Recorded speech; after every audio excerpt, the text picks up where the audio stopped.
وہ پل جس کا ذکر ہر آسمانی کتاب نے کیا ہے، جس کا انتظار ہر روح کر رہی ہے اور جس کا آنا طے ہے، اور یہ کفار اور مشرکین جنہیں اس پل کی جلدی ہے عن قریب وہ بھی دیکھ لیں گے جب اللہ کے حکم سے اسرافیل علیہ السلام سور پھونکیں گے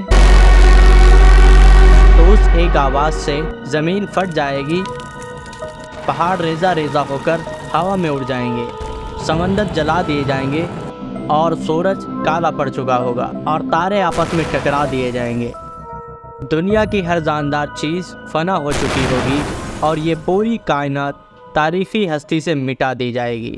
باقی رہنے والی ذات صرف وحدہ لا شریک کی ہے، یہ ہے قیامت۔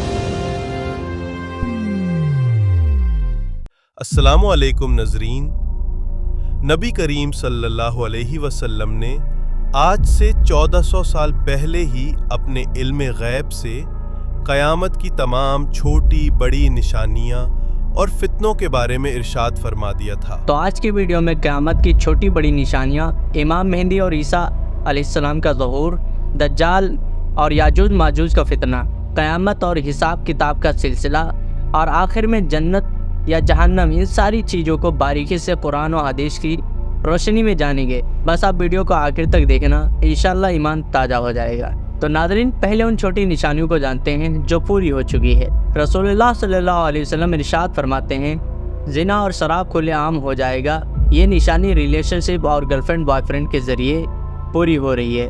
ساتھ ہی گندی فلمیں دیکھنا، ہاتھ کا جینا، یہ بھی عام ہو چکا ہے، اور شراب مانو چائے سمجھ کے پیتے ہیں۔ چھوٹے سے چھوٹا فنکشن ہو، شراب کا انتظامات سب سے پہلے رہے گا۔ اور دوسری چھوٹی نشانی حدیث میں آتی ہے کہ مسجد حسین ہوگی مگر خالی۔ آج کل کی مسجدیں ایسی ہیں مانو کوئی عمارت ہو، اور مسلمان بھی بہت تعداد میں ہیں لیکن مسجدیں ویران ہیں۔ تیسری نشانی ہے کہ علم اٹھا لیا جائے گا اور جہالت پھیل جائے گی۔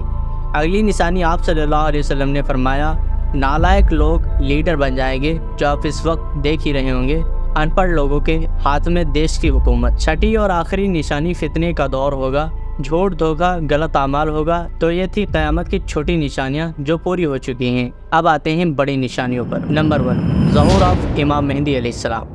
جب کفار و مشرکین مسلمانوں کو قتل عام کریں گے، جیسے اسرائیل فلسطین کے ساتھ 2 سالوں سے کر رہا ہے، اور اب ایران پر، تو سارے ایمان والے ہجرت کر کے مدینہ چلے جائیں گے۔ اور رسول اللہ علیہ وسلم کی حدیث بھی ہے، اسلام مدینے سے نکلا ہے اور پوری دنیا سے گھوم پھر کر واپس مدینہ میں آ جائے گا، جیسے سانپ اپنے بل میں واپس گھوم کے آتا ہے۔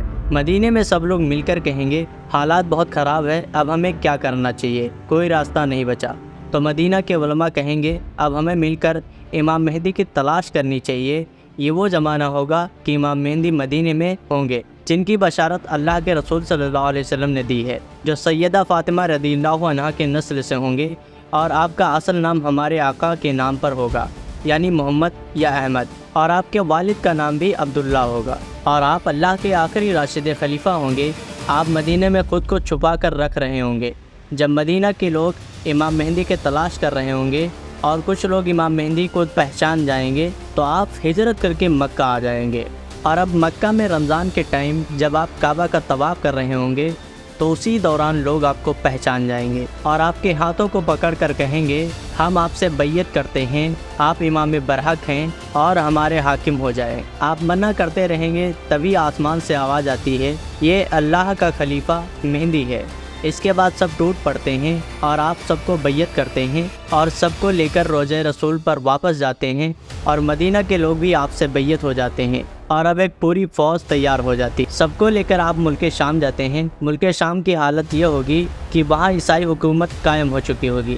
جب امام مہدی پہنچیں گے تو عیسائی اور یہودی ایک ہو جائیں گے، اور ان کی تعداد تقریباً 9,06,000 کی ہوگی۔ امام مہدی اپنی فوج کے ساتھ ان سے جنگ لڑیں گے، جسے جنگ الکبریٰ کہا گیا ہے۔ پہلے دن جب جنگ شروع ہوتی ہے تو مسلمانوں کا 1/3 حصہ جنگ چھوڑ کر بھاگ جاتا ہے، اور ان کے متعلق کہا گیا ہے، یہ ایسے لوگ ہیں جن کی توبہ کبھی قبول نہ ہوگی، اور یہ زمین کے سب سے بدترین لوگ ہیں۔ پھر دوسرے دن 1/3 حصہ شہید ہو جائے گا، اور تیسرے دن اللہ ان مومنوں کو فتح عطا فرمائے گا، اور ملک شام پر امام مہدی کی حکومت ہو جائے گی۔